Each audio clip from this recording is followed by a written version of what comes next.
انسانی فطرت ہے کہ انسان جب مشکل اور پریشانی میں ہوتا ہے تو اللہ کے بعد اس انسان کو پکارتا ہے جس پر اس کا کامل یقین ہوتا ہے کہ یہ انسان میرا ساتھ بھی دے گا اور میرے حق کے لیے آواز بھی اٹھائے گا۔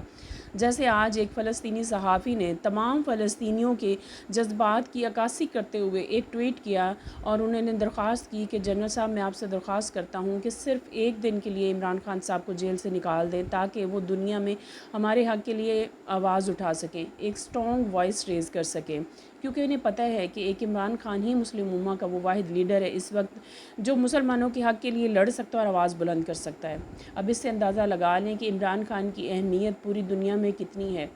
مسلمان، تمام دنیا کے مسلمان ان کو لیڈر مانتے ہیں، بس ہم ہی ایک بدبخت قوم ہیں جو ان کی قدر نہیں کر پا رہے۔ ہم ہی بدقسمت لوگ ہیں جو شاید عمران خان کی قدر نہیں کر پا رہے اور نہ کر سکیں گے۔ افسوس اور افسوس صد افسوس کہ ہماری حکومت کی طرف سے ابھی تک فلسطین کے حق میں کوئی ایک بیان بھی جاری نہیں ہوا۔ ہمارے حکمران اپنی ذاتی جنگوں میں اتنے مصروف ہے کہ مظلوم فلسطینیوں کے حق میں کوئی ایک آواز بھی نہیں اٹھا سکا، اور ان کے جو اس وقت ان کا فتوحات کا ایک سلسلہ جاری ہے اور اللہ تعالیٰ انہیں کامیاب کرے اپنے مقصد میں، اور بیت المقدس میں انہوں نے جھنڈا لہرایا ہے، انتہائی خوشی ہے، مبارکباد کے مستحق کہ اللہ تعالیٰ ان کے جذبوں کو مزید بلند کرے۔ کاش کہ ہماری حکومت، ہمارے حکمران جو اس وقت بڑے بڑے جلسے کر رہے ہیں اور لوگوں کو لانے کے لیے 1 to 5 بانٹ رہے ہیں، کاش ان کے منہ سے ایک لفظ فلسطینیوں کے لیے بھی نکل جاتا۔ اور پاکستانیوں، یاد تو آ رہا ہوگا نا وہ دور جب فلسطین اور بیت المقدس پر اس وقت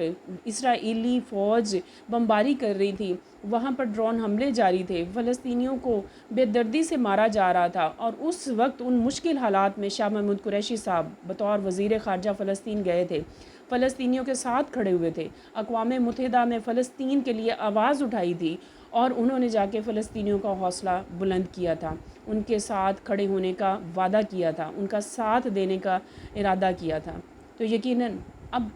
یہ بات سب کو پتہ چل گئی ہوگی کہ سچا لیڈر اور کھرا لیڈر کون ہے۔